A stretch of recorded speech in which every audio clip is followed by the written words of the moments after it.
did write stuff down as well, because I also get nervous in front of large crowds, even though half of you I bribed to come today and laugh at the appropriate sections of my speech. So please, when you know when the cue comes to do that. I first want to thank the Perryman Board for doing this and for honoring me with this award. When Bonnie called me, I was in the middle of my teaching day, and she left a message. She didn't say what it was for. And I immediately assumed that there was a problem with tonight's banquet. Or I'm, here we go. No, many of you don't know this, but I've been on the SCSA board for about 25 years. And I'm still the new guy. And I've been president a couple times, but I've also traditionally been vice president. Okay, that's been, historically, I by far set the record for that. And as vice president, I've always been just a heartbeat away. Just a heartbeat away from the most powerful, unpaid, volunteer social studies position in Southern California. Just a heartbeat. So when that phone call came at around, I called my 3 a.m. phone call. It was about 1 p.m. in the afternoon. I called Bonnie back from my car ride home, thinking, okay, I'll listen to what it is, and then I'll figure it out when we get home. And instead, she told me that I'd been honored with this award. And I've never been honored with the award before that I didn't actually have to apply for. All right? And that itself, I think, is quite honorable. I never had a chance to meet George Moffett, but I know a lot of his legacy. I know a lot of people have received the award that are sitting in this room. And it's very humble to be in such good company. The truth is that nobody makes it on their own. I didn't even get choked up. That's the other reason I wrote stuff down. There's always a support network for people that are successful. And in my own support network is here. My mom and dad, will you wave at the crowd, please? I wanted to honor them. They've been married as of May 4th, which is on Saturday, I think. 50 years.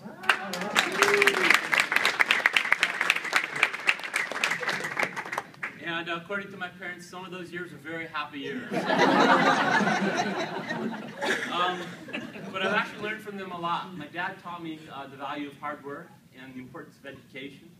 My mom was a nurse for how many years, Mom? 50. For 50 years. And she really taught me about kindness and compassion. And I think in the classroom, those two things have to come together. I'm getting choked up again. And I think the best teacher is a teacher that does those two things. Works hard and has a compassion for the kids. And I really want to thank them. This award is really as much yours as hers. Mom. We love you too, buddy. Thanks, Dad. I really wanted to mention Ruben, but since he's not here, screw it. No, just kidding.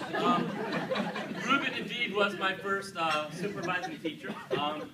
And I've told this story before. The first day I thought I need to get out of here, because he spent a half an hour teaching me how to roll up an extension cord to cicada specifications. But the truth is, Ruben is one of my best friends. He's definitely a mentor. Every time I switch jobs, I call him and ask him if this is a good idea or not. And usually he's just listening. He doesn't really give me, he already knows what I want, and he'll play either side.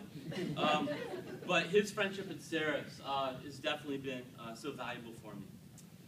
There's a lot of other people I want to acknowledge. Ron Seema is one of them. Ron probably doesn't remember this because I was just in the class, but he came to UCLA once and did a methods class.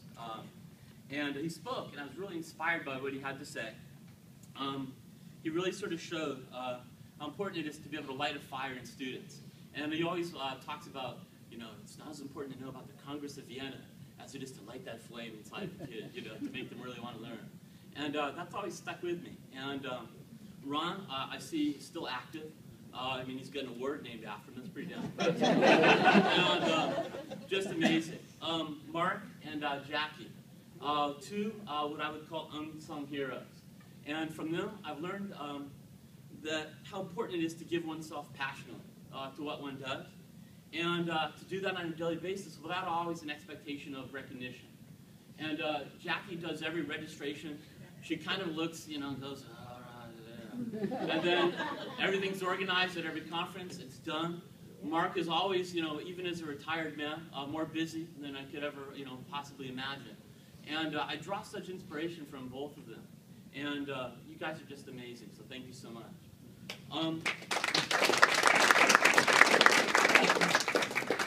There's also Michelle. Now, for those of you that don't know Michelle, which is probably very few of you, Michelle works at LACO. Now, I always assumed that people that worked at LACO didn't really do much.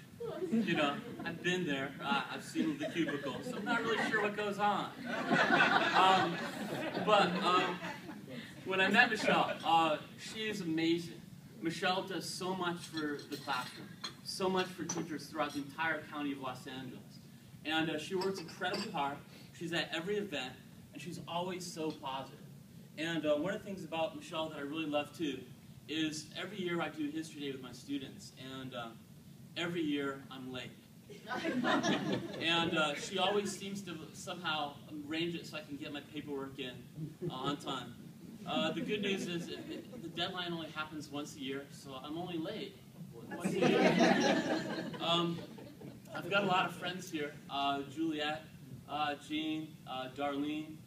6 of my students, if you notice in the back, they're actually siblings. And they didn't just come, they brought their mom. I taught all 3 of them. And it's been quite an experience. There's also people here that I wish were here tonight that aren't. I was thinking about Meryl Frankel just the other day. And for those of you who don't know Meryl, she was a middle school teacher. And the wildest woman I've ever met. And whenever I would pull up to the Source School Service and I would see her Thunderbird with her red hair sort of sticking out, I said, "No, this is going to be a good meeting," because invariably she was just back from some trip, usually to a communist country somewhere, and she would have stories to tell about her adventures, and she'd just make me laugh. And I'm like, "Wow, you're just an amazing lady." And so I really miss her. And the other one, who's not really part of our organization, I'm not going to mention him anyway, because I've been floating. And that's John Hergesheim. John, for many years, edited the Sunbursts. I used to work with him writing lessons, and he really was the quintessential gentleman. And maybe get choked up again, but he's on my computer on the contact list, and I've had a hard time deleting. Because I keep thinking that I'm going to get that phone call that I still owe him a lesson, because I was usually late for John as well. But he was an amazing man. I really miss him. It would be foolish for any married man to give thanks without recognizing their spouse. And my spouse is here, and my greatest praise goes to my wife, Arlene. Arlene, wait.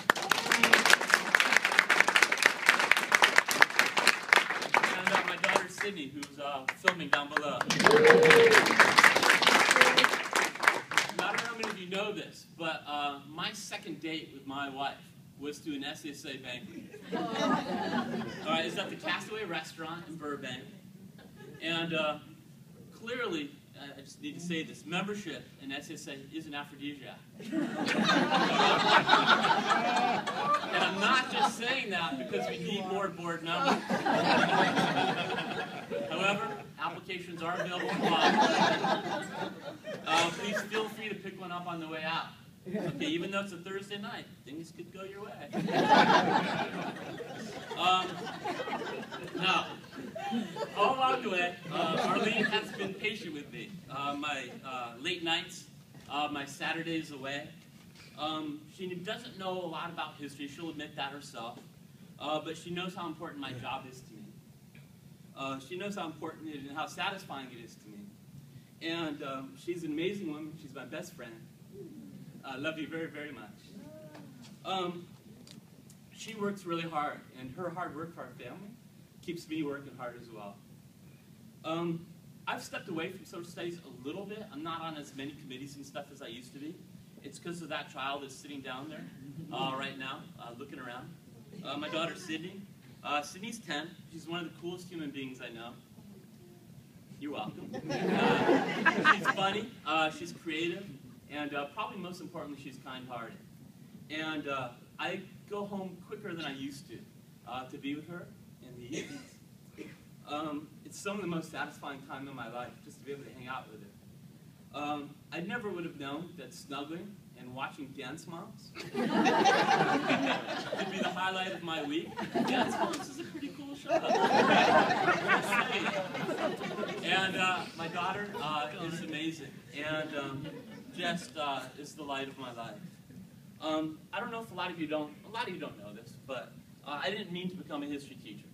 I had gone to the University of Nairobi and was studying there, and came back to finish my senior year at UC San Diego, where Ann and I both graduated from, one of my former students.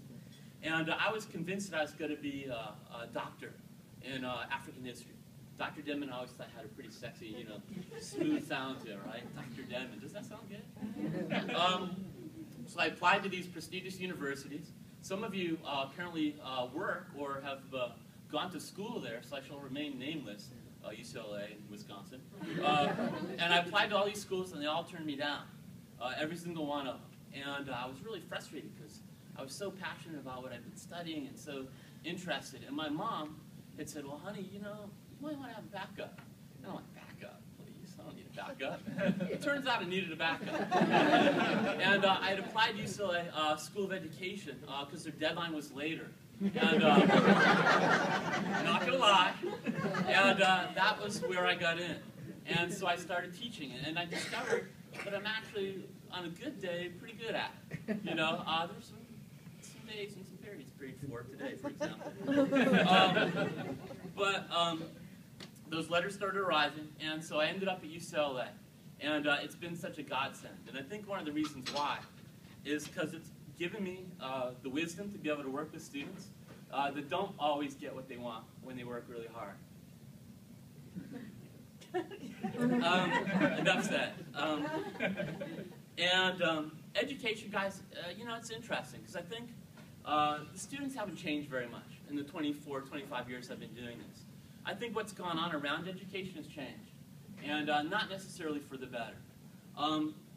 I see with increasing frustration, for example, our fixation on test scores, and I don't know a test that can measure creativity, that can measure passion, that can measure really the things in life that really matter the most, and things that really make life worth living.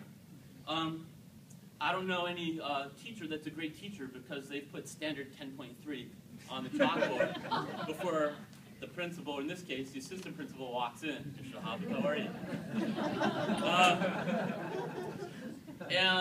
I've been disappointed in a lot of our leadership. In Wisconsin, teachers are bashed incredibly, all right, and made to seem like they're parasites living off the, society. And I don't want to brag. I mean, I do have a car with power steering and power windows, but I don't consider anyone in here a leech or a parasite. The governor of New Jersey had the audacity to call teachers' unions political thugs. And as a teacher in the classroom for 24 years, that's the part that frustrates me. The kids are great, and some of them drive me crazy, but they work really hard. And, I do have 6 students that are here with me today. They're all doing just the most amazing, incredible things. And it's in them and in people like my daughter that I have hope for what comes next. So despite these dark days, I think that there are some beautiful, wonderful things on the horizon because of some of these people and what they're doing. And I remain optimistic. And it's usually at this point that I would sing Whitney Houston, Children Are Our Future. But looking around, I don't think you guys have drank enough alcohol to be able to appreciate my unique music stylings. So at this point, I just, again, want to thank the Perryman Board, my former students. It means so much that you could be here. My family, my parents, my colleagues, Ryan, who teaches me at Rancho Dominguez. I've just gotten to know him over the last year and a half. He's an amazing teacher. And Ms. Shahabi, who's an assistant principal there, and just comes to school with such life, and she makes me laugh in the elevator ride.